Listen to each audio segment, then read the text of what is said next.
द्वितीय पीयूसी छात्राओं को नमस्कार। आज हम लोग चर्चा करेंगे प्रतिशोध एकांकी के दूसरे भाग को लेकर। तो मैंने आप लोगों को बताया प्रतिशोध का अर्थ होता है बदला लेना दूसरों से। तो इसमें पात्र जो है भारवी, इसकी कहानी यहां पर है। संस्कृत के महाकवि है श्रीधर, यानी भारवी के पिता है। सुशीला भारवी की माता है। आभा घर की सेविका है और भारती विदुषी है। इतने पात्रों को लेकर मैं आप लोगों के सामने चर्चा किया पिछली कक्षा में। तो यहां पर क्या हो जाता है, भारवी जो है यहां पर 2 दिन से गायब है, अभी तक घर नहीं लौटा है। तो घर नहीं लौटा है यानी श्रीधर जो है संस्कृत का श्लोक पढ़ रहे हैं और पढ़ते पढ़ते सुशीला से कहते हैं, यानी मेरे संस्कृत के श्लोक को सुन रही हो, यानी इस दुनिया को बनाने वाला भगवान है, तो दुनिया में भगवान की ही सत्ता है, अधिकार है, बताते हैं। लेकिन सुशीला जवाब देती है, अरे 2 दिन से मेरा जो कवि है, बेटा जो है भारवी, घर नहीं आया है, लेकिन आपको शास्त्र का चिंतन या उपनिषद का चिंतन लगा है, लेकिन मुझे मेरे बेटे की चिंता है। तो श्रीधर बताता है उसी समय, अरे वो तो महाकवि है, महाकवि समय के साथ चलता है, समय उसके ऊपर शासन नहीं करता, कभी समय के ऊपर शासन कर सकता है। तो वहां पर अगर क्या हो गया है, जैसे ही वह कहीं पर गोष्ठी में बैठकर आनंद लेता होगा, आ चुका होगा, यानी आ जाएगा, और बताते हैं तुम व्यर्थ में चिंता कर रहे हो भारवी को लेकर। लेकिन सुशीला बताती है, अरे मैं उसकी माँ हूं और माँ होने के कारण मैं उसकी चिंता कर रही हूं। लेकिन श्रीधर बताता है, अरे वह अपनी कल्पना से संसार का निर्माण कर सकता है, तो तुम चिंता क्यों करती हो। बताती है सुशीला, संसार की कल्पना करता है, क्या वह माँ की कल्पना भी कर सकता है या माँ का निर्माण भी कर सकता है। श्रीधर बताता है, हाँ अगर जरूर है तो वह अपने यानी वहां पर कवि बन गया है, तो वह माँ की कल्पना भी कर सकता है। लेकिन बताती है, अरे इस दुनिया में संसार में अगर माता है भारवी की, वह मैं अकेली हूं, और वह अगर यानी माता की कल्पना भी कर सकता है, करने दो, लेकिन मैं उसकी माता हूं। लेकिन श्रीधर बताता है, अरे सुशीला इस व्याकुलता से, इस दुख से तुम ऊपर आ जाओ, यानी बेफिक्र हो जाओ, उसकी चिंता छोड़ दो। लेकिन क्या हो जाता है, सुशीला मानती नहीं। अरे आप शास्त्र का चिंतन करो और आप उपनिषदों का चिंतन करो, लेकिन मुझे मेरे बेटे की चिंता है। आज दूसरा दिन हो गया, ಹಾಗಾದ್ರೆ ನಾವು ಹಿಂದಿನ ತರಗತಿಯಲ್ಲಿ ಏನ್ ಮಾಡಿದೀವಪ್ಪ ಅಂತಂದ್ರೆ ಪ್ರತಿಶೋಧ, ನಿಮಗೆ ಹೇಳಿದ ಹಾಗೆ ಪ್ರತಿಶೋಧ ಅಂದ್ರೆ ನಾ ತರಗತಿಯಲ್ಲಿ ಚರ್ಚೆ ಮಾಡಿದ್ದೇನೆ, ಏನು ಸೇಡನ್ನ ತೀರಿಸಿಕೊಳ್ಳುವಂತದ್ದು ಪಾತ್ರಗಳು ಯಾವ್ಯಾವ ಬರ್ತವೆ. ಭಾರವಿ ಇದ್ದಾರೆ, ಮಹಾಕವಿ, ಸಂಸ್ಕೃತದ ಮಹಾಕವಿ ಶ್ರೀಧರ್ ಭಾರವಿಯ ತಂದೆ, ಸುಶೀಲಾ ಭಾರವಿಯ ತಾಯಿ, ಆಭಾ ಸೇವಿಕ ಇದ್ದಾಳೆ, ಭಾರತಿ ವಿದುಷಿ ಇದ್ದಾಳೆ. ಹಾಗಾಗಿ ಏನಾಗ್ತಾ ಇದೆ, ಕತೆ ಯಾವ ರೀತಿಯಾಗಿ ಪ್ರಾರಂಭ ಆಗ್ತಾ ಇದೆ, ಏಕಾಂಗಿ ಏನಂತಂದ್ರೆ ಇಲ್ಲಿ ಆ ಶ್ರೀಧರ್ ಸಂಸ್ಕೃತ ಶ್ಲೋಕವನ್ನ ಓದುತ್ತಾ ತನ್ನ ಹೆಂಡತಿಗೆ ಹೇಳ್ತಾನೆ, ನೋಡು ಈ ಸಂಸ್ಕೃತ ಶ್ಲೋಕ ಏನ್ ಹೇಳ್ತಾ ಇದೆಯಪ್ಪ ಅಂತಂದ್ರೆ, ಈ ಸಂಸಾರ ನಿರ್ಮಾಣವಾಗಿದೆ ಅಂತಂದ್ರೆ ಅದಕ್ಕೆ ಈಶ್ವರ ಕಾರಣ, ಭಗವಂತ ಕಾರಣ. ಹಾಗಾಗಿ ಈ ಸಂಸಾರದಲ್ಲಿ ಏನಾಗ್ತಾ ಇದೆಯಪ್ಪ ಅಂತಂದ್ರೆ ಭಗವಂತನ ಅಧಿಕಾರ ಇದೆ. ಆದರೆ ಅದೇ ಸಮಯದಲ್ಲಿ ಹೇಳ್ತಾನೆ, ಶ್ರೀಧರ್ ಹೇಳ್ತಾನೆ, ನೀನ್ ಕೇಳ್ತಾ ಇದೀಯಾ? ತನ್ನ ಹೆಂಡತಿಗೆ ಹೇಳ್ತಾನೆ, ಸುಶೀಲಾ ನೀನ್ ಕೇಳ್ತಾ ಇದೀಯಾ? ಆಗ ಸುಶೀಲಾ ಹೇಳ್ತಾಳೆ, ನೋಡಿ ನೀವು ಶಾಸ್ತ್ರ ಚಿಂತನೆಯನ್ನ ಮಾಡಿ, ಉಪನಿಷತ್ತಿನ ಚಿಂತನೆಯನ್ನ ಮಾಡಿ, ಆದರೆ ನನಗೆ ಯಾವ ಚಿಂತೆ ಇದೆ? ನನ್ನ ಮಗ ಮಹಾಕವಿ ಭಾರವಿ ಮನೆಗೆ ಬಂದಿಲ್ಲ 2 ದಿನದಿಂದ, ಆ ಚಿಂತೆ ನನಗೆ ಕಾಡ್ತಾ ಇದೆ. ಆಗ ಶ್ರೀಧರ್ ಹೇಳ್ತಾನೆ, ನೋಡು ನಿನ್ನ ಮಗನ ಹಿಂದೆ, ಹೌದಾ ಯಾವಾಗಲೂ ಭಾರವಿ ಭಾರವಿ ಅಂತೀಯ, ಹಾಗಾದ್ರೆ ಮಗನ ಹಿಂದೆ ನಾನು ಶಾಸ್ತ್ರಗಳನ್ನ ಬಿಡ್ಲಿಕ್ಕೆ ಸಾಧ್ಯನಾ? ಅಥವಾ ಆ ಉಪನಿಷತ್ಗಳನ್ನ ಬಿಡ್ಲಿಕ್ಕೆ ಸಾಧ್ಯನಾ? ಸಾಧ್ಯನೇ ಇಲ್ಲ. ಏನು, ಅವನು ಮಹಾಕವಿ ಇದ್ದಾನೆ, ಯಾಕಂತಂದ್ರೆ ಸಮಯ ಅವನ ಮೇಲೆ ಆಡಳಿತ ಮಾಡೋದಿಲ್ಲ, ಅವನು ಸಮಯದ ಮೇಲೆ ಆಡಳಿತ ಮಾಡ್ತಾನೆ, ಸಮಯದ ಜೊತೆ ಅವನು ಸಾಕ್ತಾನೆ, ಅವನು ಬಂದೇ ಬರ್ತಾನೆ. ಆಗ ಸುಶೀಲಾ ಹೇಳ್ತಾಳೆ, ಇಲ್ಲ ನನಗೆ ಅವನು ಮನೆಗೆ ಬರುವವರೆಗೂ ಚಿಂತೆ ತಪ್ಪೋದಿಲ್ಲ, ನನಗೆ ನನ್ನ ಮಗ ಬೇಕು. ಹಾಗಾಗಿ ಆಗ ಶ್ರೀಧರ್ ಹೇಳ್ತಾನೆ, ನೋಡು ತನ್ನ ಕಲ್ಪನೆಯಿಂದ ಆ ಮಹಾಕವಿ ಭಾರವಿ ಸಂಸಾರದ ನಿರ್ಮಾಣವನ್ನ ಮಾಡ್ತಾನೆ, ನೀ ಯಾಕೆ ಚಿಂತೆಯನ್ನ ಮಾಡ್ತೀಯ? ಆಗ ಸುಶೀಲಾ ಹೇಳ್ತಾಳೆ, ಹಾಗಾದ್ರೆ ಆ ಸಂಸಾರದ ಕಲ್ಪನೆ ಮಾಡ್ತಾನೆ ಅಂತಂದ್ರೆ, ನಿರ್ಮಾಣವನ್ನ ಮಾಡ್ತಾನೆ ಅಂದ್ರೆ ತಾಯಿಯ ನಿರ್ಮಾಣ ಮಾಡ್ಲಿಕ್ಕೆ ಸಾಧ್ಯನಾ? ಶ್ರೀಧರ, ಹೌದು ಸಾಧ್ಯ, ಕಲ್ಪನೆ ಮಾಡ್ಬೋದು, ತಾಯಿಯ ಕಲ್ಪನೆ ಮಾಡ್ಕೊಳ್ಬಹುದು ಅವನು.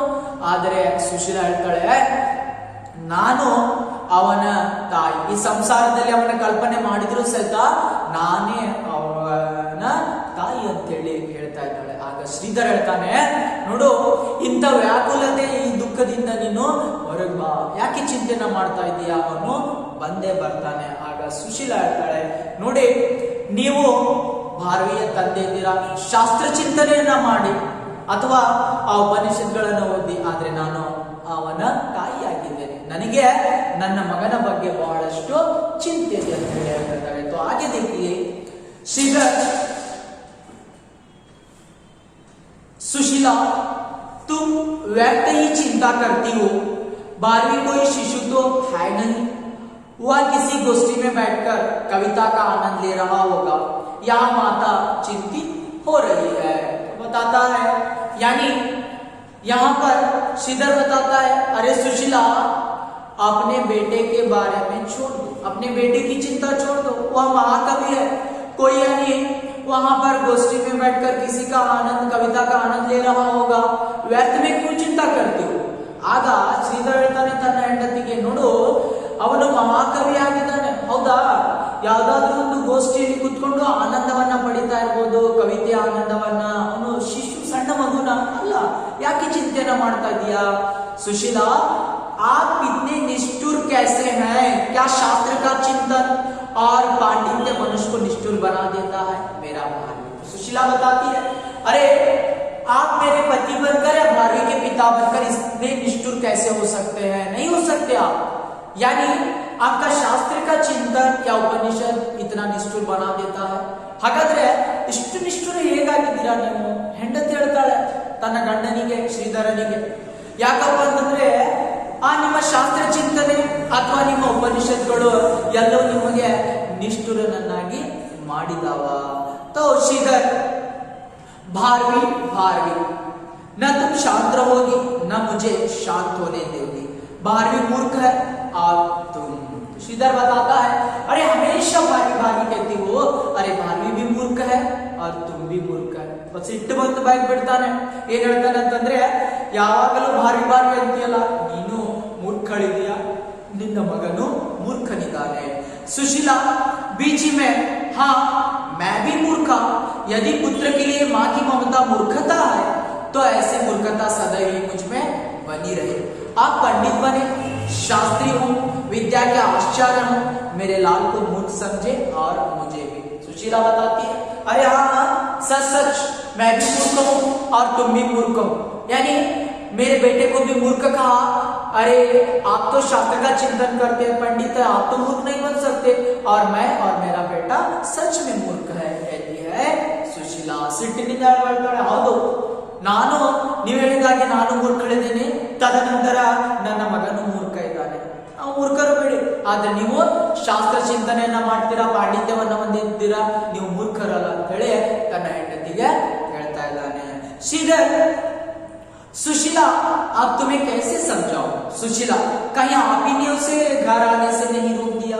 श्रीधर मैंने, सुशीला हाँ आपने। देखिए क्या हो जाता है, वहां पर श्रीधर बताता है अरे कितना चिंता करती हो आपके बेटे के बारे में, लेकिन सुशीला को उस समय संदेह हो जाता है। तो सुशीला बताती है अरे मुझे ऐसे लग रहा है शायद आपने ही मेरे बेटे को आने के लिए रोक लिया होगा। वहां पर श्रीधर बताता है अरे मैं क्यों रोक सकता हूँ। ಆಗ ಏನಾಗುತ್ತಪ್ಪ ಅಂತಂದ್ರೆ ಶ್ರೀಧರ್ ಹೇಳ್ತಾನೆ ಯಾಕೆ ಚಿಂತನೆ ಮಾಡ್ತಾ ಇದೆಯಾ ನಿನ್ನ ಮಗನ ಬಗ್ಗೆ, ಅವನು ಬಂದೇ ಬರ್ತಾನೆ. ಆದರೆ ಸುಶೀಲಾಗ ಸಂದೇಹ ಬಂದ್ಬಿಡುತ್ತೆ, ಹೇಳ್ತಾಳೆ ಅಲ್ಲ ನನ್ನ ಮಗ ಬರ್ತಾ ಇಲ್ಲಪ್ಪ ಅಂತಂದ್ರೆ ನೀವು ಇಷ್ಟು ಏನಂತಂದ್ರೆ ಚಿಂತೆ ಮಾಡಲಾರದೆ ಇದ್ದೀರಾ ಅಂತಂದ್ರೆ ಏನಾಗ್ತಾ ಇದೆ, ನೀವೇ ಅವನಿಗೆ ಮನೆಯಿಂದ ಬರ್ಲಿಕ್ಕೆ ಅಥವಾ ಮನೆಗೆ ಬರ್ಲಿಕ್ಕೆ ಏನೋ ಬೈದಿರಬಹುದು ಅಂದಾಗ ಶ್ರೀಧರ್ ಹೇಳ್ತಾನೆ ನಾ ಬೈಲಿ ಅವನಿಗೆ. ಸುಶೀಲಾ ಹಾ आपने, ಹೌದು ನೀವೇ. मैंने कभी रोका है कभी रोक सकता हूँ. श्रीधर बताता है अरे भाभी मेरा बेटा है तो मैं उसे कैसे रोक सकता हूँ, नहीं रोक सकता हूँ, ಅವನು ನನ್ನ ಮಗ, ಹಾಗಾದ್ರೆ ನಾನು ಯಾಕೆ ಅವನಿಗೆ ಮನೆಗೆ ಬರಬೇಡ ಅಂತೇಳಿ ನಾನು ಹೇಳುವುದಿಲ್ಲ. सुशीला पिता सब कुछ कर सकता है, वह उसे घर से निर्वासित कर सकता है, जाति से निर्वासित कर सकता है, समाज से निर्वासित कर सकता है. तो सुशीला बताती है अरे पिता जो है अपने बेटे को सब कुछ कर सकता है, यानी घर से निर्वासित अलग कर सकता है, जाति से निर्वासित जाति से अलग कर सकता है, समाज से अलग कर सकता है, यानी ये जो पिता का गुण है. ಹಾಗಾದ್ರೆ ಸುಶೀಲಾ ಹೇಳ್ತಾಳೆ ಏನ್ ಗೊತ್ತು ನನಗೆ, ಯಾಕಪ್ಪ ಅಂತಂದ್ರೆ ತಂದೆ ಏನ್ ಮಾಡ್ತಾನೆ, ತನ್ನ ಮಗನನ್ನ ಮನೆಯಿಂದ ಬೇರೆ ಮಾಡ್ತಾನೆ, ಜಾತಿಯಿಂದ ಬೇರೆ ಮಾಡ್ತಾನೆ, ಸಮಾಜದಿಂದ ಬೇರೆ ಮಾಡ್ತಾನೆ. श्रीधर किंतु हृदय से निर्वासित नहीं कर सकता. श्रीधर बताता है सच है, घर से अलग कर सकता है, समाज से अलग कर सकता है, जाति से अलग कर सकता है, लेकिन हृदय से कभी भी अलग नहीं कर सकता. ಹೇಳ್ತಾನೆ ಶ್ರೀಧರ್ ಹೇಳ್ತಾನೆ ತನ್ನ ಹೆಂಡತಿಗೆ ಹೌದು ಮನೆಯಿಂದ ಹೊರಗೆ ಹಾಕ್ತಾನೆ, ಜಾತಿಯಿಂದ ಹೊರಗೆ ಹಾಕ್ತಾನೆ, ಸಮಾಜದಿಂದ ಹೊರಗೆ ಹಾಕ್ತಾನೆ, ಆದರೆ ಹೃದಯದಿಂದ ಮಾತ್ರ ಯಾವ ತಂದೆನೂ ತನ್ನ ಮಗನಿಗೆ ಹೊರಗೆ ಹಾಕೋದಿಲ್ಲ, ಬೇರೆ ಮಾಡೋದಿಲ್ಲ. श्रीधर सुशीला हृदय से न सही घर से तो निर्वासन कर ही सकता है. ये बताती है सच, आपने हृदय से उसे अलग नहीं किया लेकिन घर से तो अलग कर सकते हैं. ಹೌದು ನೀವು ನಿಮ್ಮ ಹೃದಯದಿಂದ ಮನಸ್ಸಿನಿಂದ ಅವನಿಗೆ ಬೇರೆ ಮಾಡಿಲ್ಲ ನಿಜ, ಆದರೆ ಮನೆಯಿಂದ ಬೇರೆ ಮಾಡಿದ್ದೀರಾ, ಹೊರಗಾಕಿದ್ದೀರಾ. श्रीधर यदि वह अन्याय का आचरण करे, धर्म के प्रतिकूल चले तो यह भी संभव है. श्रीधर बताता है अगर मेरा बेटा अन्याय के राह पर चल रहा है यानी धर्म के प्रतिकूल चल रहा है तो क्या कर सकते हैं, हम लोग उसे अलग कर सकते हैं. ಹೇಳ್ತಾನೆ ಹೌದು ನನ್ನ ಮಗ ಒಂದು ವೇಳೆ ಅನ್ಯಾಯದ ಹಾದಿಯಲ್ಲಿ ನಡೀತಾ ಇದ್ದಾನೆ ಅಥವಾ ಅಧರ್ಮದ ಹಾದಿಯಲ್ಲಿ ನಡೀತಾ ಇದ್ದಾನೆ ಅಂತಂದ್ರೆ ನಾನೇನ್ ಮಾಡ್ತೇನೆ, ಅವನಿಗೆ ಬೇರೆ ಮಾಡ್ತೇನೆ, ಮನೆಯಿಂದ ಹೊರಗಾಗ್ತೇನೆ. सुशीला तो आपने उसे आने से रोक दिया है. सुशीला बताती है हाँ मुझे संदेश हो रहा है शायद आपने उसे आने के लिए रोका. ಹೌದು ನನಗೆ ಗೊತ್ತಾಗ್ತಾ ಇದೆ ಏನು ನೀವೇ ಅವನನ್ನ ಮನೆಯಿಂದ ಮನೆಗೆ ಬರಬೇಡ ಅಂತ ಹೇಳಿದ್ದಿಲ್ಲ, ಸಂದೇಹ ಆಯ್ತು ನನಗೆ. श्रीधर मैंने रोका तो नहीं किंतु यदि वह मेरी बात का उल्टा अर्थ लगाए तो मैं क्या करूं. श्रीधर बताता है अरे मैं तो उसे घर से आने से नहीं रोका, लेकिन जब कवि गोष्ठी में चला गया था तो मेरे बात का वह उल्टा समझ लिया होगा, इसलिए वह नहीं आया तो मैं क्या करूंगा. श्रीधर ಹೇಳ್ತಾನೆ ನೋಡು ನಿನ್ನ ಮಗನನ್ನ ಮನೆಯಿಂದ ನಾನು ಹೊರಗಾಕಿಲ್ಲ, ಆದರೆ ನಾನು ಕವಿಗೋಷ್ಠಿಯಲ್ಲಿ ಅವನಿಗೆ ಮಾತನಾಡಿದ್ದೀನಿ, ಬೈದಿದ್ದೀನಿ, ಆದರೆ ನನ್ನ ಮಾತಿನ ಅರ್ಥವನ್ನ ವಿರೋಧವಾಗಿ ತಗೊಂಡ್ರೆ ನಾನೇನು ಮಾಡ್ಲಿಕ್ಕೆ ಆಗೋದಿಲ್ಲ. सुशीला तो आपने मेरे लाल से ऐसी बातें की है जो उसे कष्ट कर हुई. सुशीला बताती है शायद आपके बातों से मुझे समझ में आ रहा है यानी मेरे बेटे को आपने उसे दुख पहुंचाया है, यानी ऐसी बातें की होगी शायद उसे दुख लगा होगा, इसलिए मेरा बेटा नहीं आया. ಆಗ ಸುಶೀಲಾ ಹೇಳ್ತಾಳೆ ನೋಡಿ ನೀವೇನ್ ಮಾಡಿದಾರಪ್ಪ ಅಂತಂದ್ರೆ ನನ್ನ ಮಗನಿಗೆ ನೋವಾಗುವಂತಹ ಬಹಳಷ್ಟು ಮಾತುಗಳನ್ನ ಆಡಿರ್ಬೋದು, ಅವನಿಗೆ ದುಃಖ ಕೊಟ್ಟಿರ್ಬೋದು, ಹಾಗಾಗಿ ನನ್ನ ಮಗ ಏನ್ ಮಾಡಿಲ್ಲ, ಬಂದಿಲ್ಲ. श्रीधर यदि कष्टकर हो तो उसकी अपनी धारणा। देखिए श्रीधर बताता है, अरे मैं तो उसका पिता हूं, मैं पिता होने के कारण बहुत कुछ उसे कह सकता हूं, लेकिन अगर मेरी बातों का वह बुरा माने, उससे दुख पहुंचे, तो ये उसका विचार है। यानी उन्होंने मेरी बातों को क्या किया, नकारात्मक तौर पर लिया है, इसमें मेरी कोई गलती नहीं। ಆಗ ಹೇಳ್ತಾನೆ ಶ್ರೀಧರ್, ನೋಡು ನಾನು ಅವನಿಗೆ ಬೈದಿದ್ದೀನಿ ನಿಜ, ಅಥವಾ ಏನಾದ್ರೂ ಮಾತನಾಡಿದ್ದೀನಿ ನಿಜ, ಆದರೆ ಆ ಮಾತುಗಳು ಅವನಿಗೆ ನೋವಾಗಿದೆ ಅಥವಾ ನನ್ನ ಮಾತುಗಳನ್ನ ನಕಾರಾತ್ಮಕವಾಗಿ ಸ್ವೀಕಾರ ಮಾಡಿದ್ದಾನೆ, ಅವನಿಗೆ ದುಃಖ ಆಗಿದೆ ಅಂತಂದ್ರೆ ಅದು ಅವನ ವಿಚಾರ, ನಾನೇನು ಮಾಡ್ಲಿಕ್ಕೆ ಸಾಧ್ಯನೇ.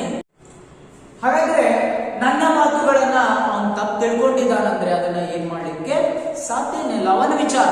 सुशीला, तो आपने उसकी ताड़ना अवश्य की होगी। सुशीला बताती है, शायद आपने मेरे बेटे को ताड़ना डांटा होगा, हागाದ್ರೆ ನನ್ನ ಮಗನಿಗೆ ನೀವು ಬೈದಿರಬಹುದು।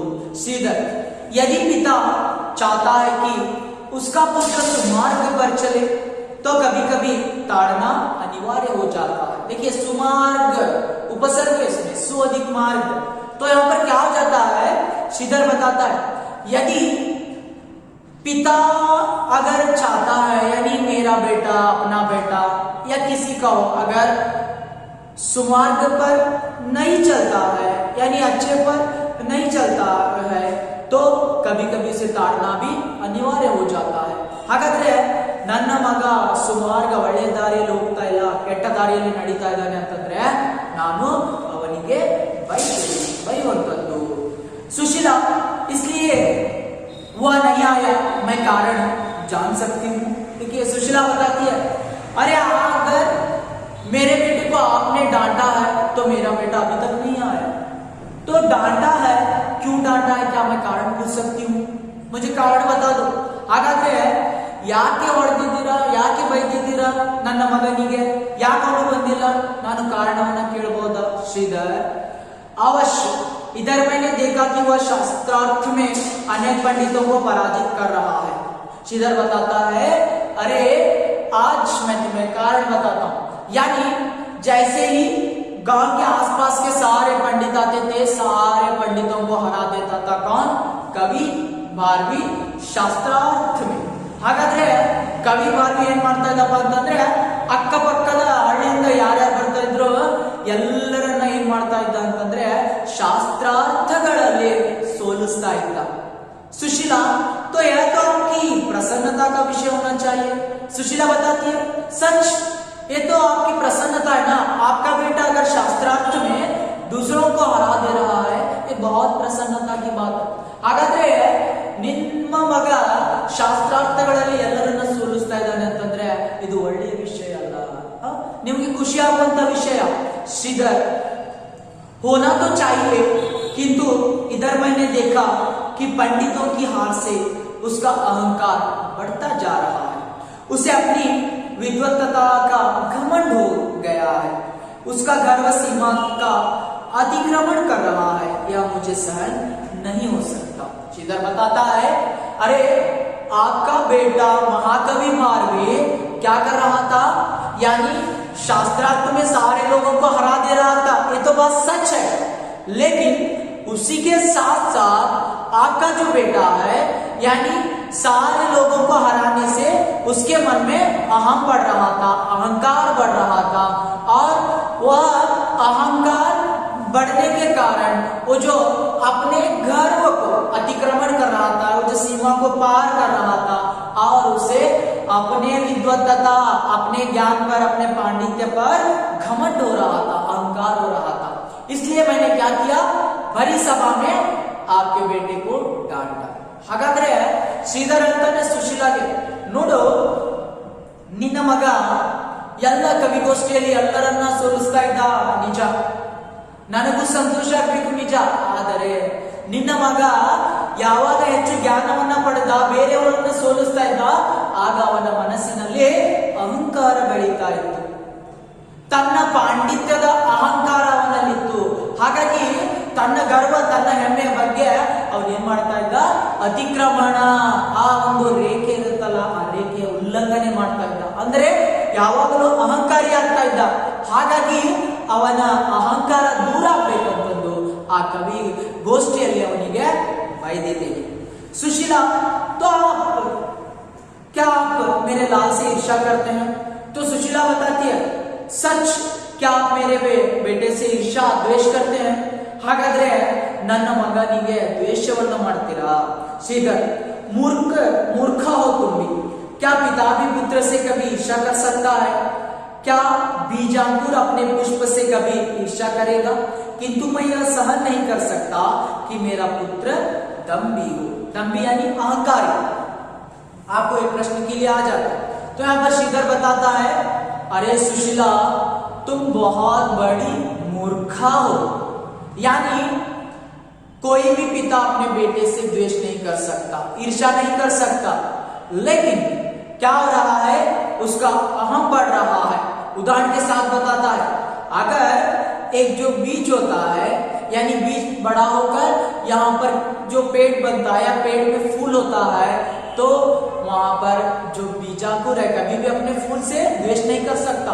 उसी तरह मैं हूं बीज की जैसे और मेरा बेटा फूल के जैसे, मैं कैसे उसे विरोध कर सकता हूं? यानी मैं डांटने की यही इच्छा है या यही कारण है, मेरा बेटा दम्भी न हो, यानी अहंकारी न हो. ಹಾಗಾದ್ರೆ ಆ ಶ್ರೀಧರ್ ಹೇಳ್ತಾನೆ, ನೋಡಿ, ಬಹಳಷ್ಟು ಮೂರ್ಖ ಇದೆಯಾ ನೀನು, ಮೂರ್ಖಳಾಗಿದ್ಯಾ. ಯಾಕಪ್ಪ ಅಂತಂದ್ರೆ ನಾನು ನನ್ನ ಮಗನಿಗೆ ಯಾವಾಗ್ಲೂ ದ್ವೇಷವನ್ನ ಮಾಡೋದಿಲ್ಲ. ಒಂದು ಆ ಬೀಜ ಇರುತ್ತೆ, ಬೀಜವನ್ನ ಬಿತ್ತಿದ ಮೇಲೆ ಮೊಳಕೆ ಆಗುತ್ತೆ ಅಥವಾ ದೊಡ್ಡ ಗಿಡವಾಗುತ್ತೆ, ಗಿಡದಲ್ಲಿ ಹೂಗಳಾಗ್ತವೆ, ಹಣ್ಣುಗಳಾಗ್ತವೆ. ಆಗ ಯಾವಾಗಲೂ ಆ ಬೀಜ ಇರ್ಬೋದು, ಬೇರು ಇರ್ಬೋದು, ತನ್ನ ಮರದಲ್ಲಿ ಅಥವಾ ಬಳ್ಳಿಯಲ್ಲಿ ಆದಂತಹ ಪುಷ್ಪವನ್ನ, ಹೂವನ್ನ ಯಾವಾಗಲೂ ದ್ವೇಷ ಮಾಡೋದಿಲ್ಲ. ಹಾಗಾದ್ರೆ ನಾನು ಬೀಜ ಇದ್ದ ಹಾಗೆ, ನನ್ನ ಮಗ ಹೂ ಇದ್ದ ಹಾಗೆ ನಾನು ದ್ವೇಷ ಮಾಡ್ಲಿಕ್ಕೆ ಸಾಧ್ಯನಾ? ನನಗೆ ಯಾವ ಆಸೆ ಇದೆಯಪ್ಪ ಅಂದ್ರೆ ನನ್ನ ಮಗ ದಂಬಿ, ಅಹಂಕಾರಿ ಆಗಬಾರ್ದು ಅನ್ನುವ ಆಸೆ ಇದೆ. ಯಾಕೆ? ಅವನ ಅಹಂಕಾರಿ ಆದ್ರೆ ಉನ್ನತಿ ಮಾಡಲಿಕ್ಕೆ ಸಾಧ್ಯ ಇಲ್ಲ. सुशीला, तो आपने उसे ताड़ना दी. सुशीला बताती है, क्या तो उसे आपने ताड़ना दी? ಹಾಗಾದ್ರೆ ನನ್ನ ಮಗನಿಗೆ ಬೈದಿದ್ದೀರಾ? ಶ್ರೀಧರ್, ಹಾ, मैंने उसे ताड़ना दी और उग्र रूप से भी. सच, मैंने उसे बहुत डांटा, बहुत उग्र रूप से ನಾನು ಬೈದಿದ್ದೀನಿ, ಬಹಳ ಉಗ್ರವಾಗಿ ಬೈದಿದ್ದೀನಿ. सुशीला, क्या कहा आपने? श्रीधर, मैंने कहा कि तुम महामूर्ख है, दम्भी है और अज्ञानी है. सुशीला बताती है, सच, मेरे बेटे को डांटा है. अगर तो कैसे डांटा है?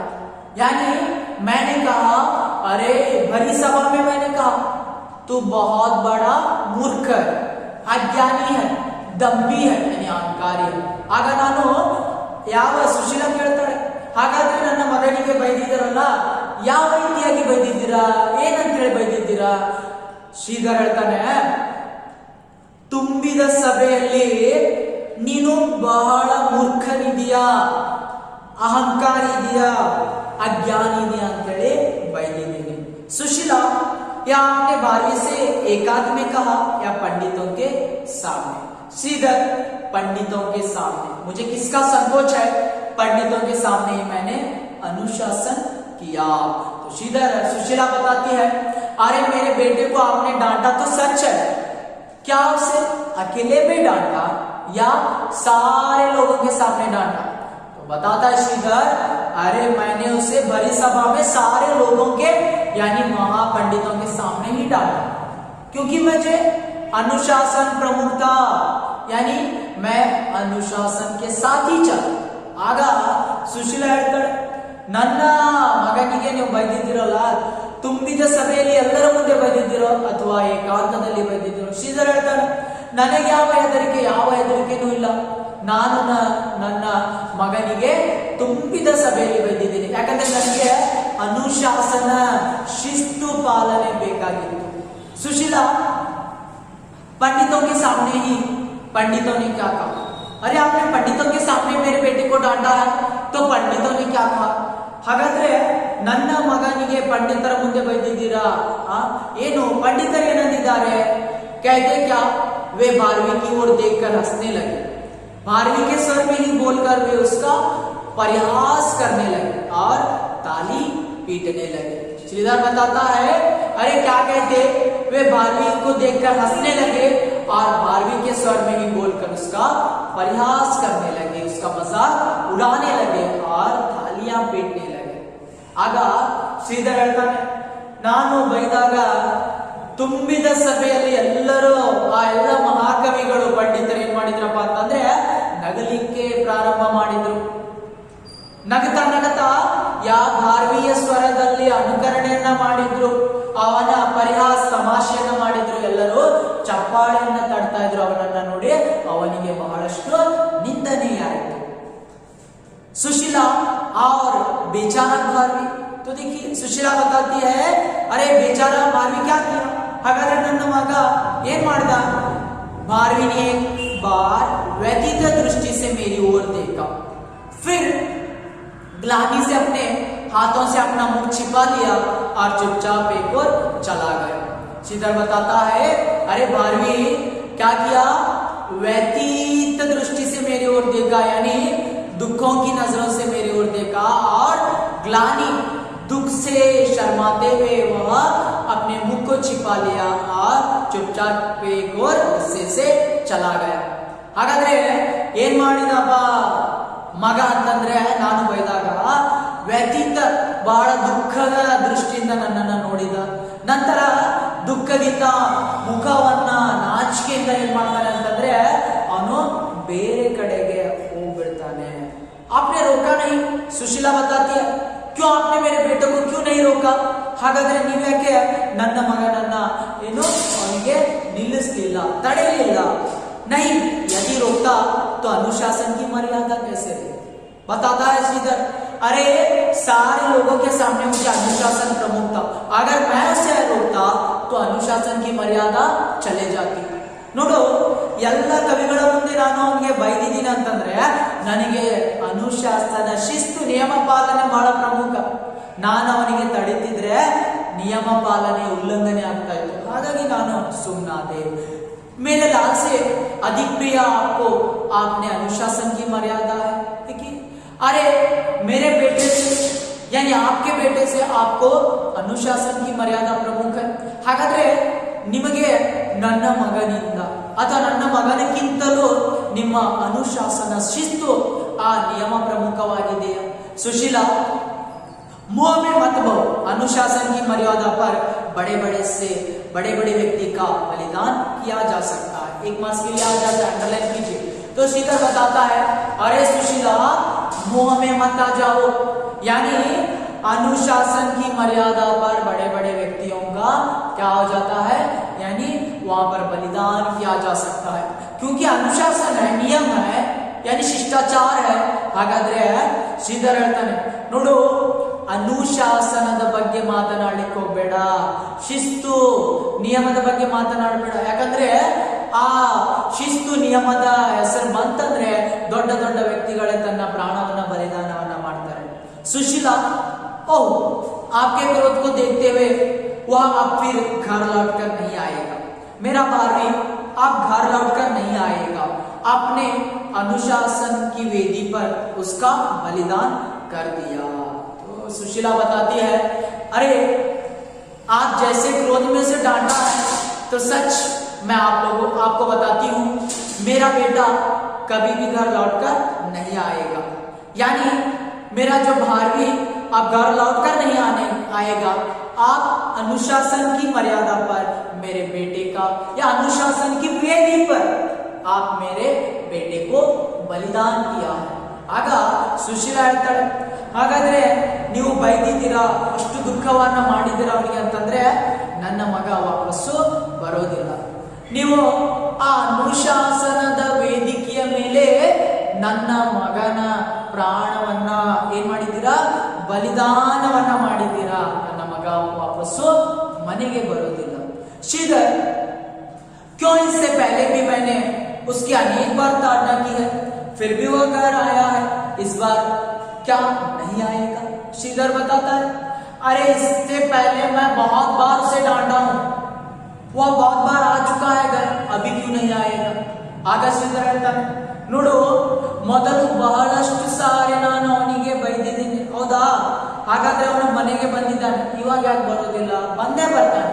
ಶ್ರೀಧರ್, नहीं, वह मेरी आज्ञा के बिना उस ओर, सुशीला बताती है, उसे आना होता तो इस समय तक वह अवश्य आ जाता, कहीं वह ससुराल तो नहीं चला गया। सुशीला बताती है, अरे वह सच में आ जाता था लेकिन अभी तक नहीं लौटा है, शायद वह ससुराल चला गया होगा।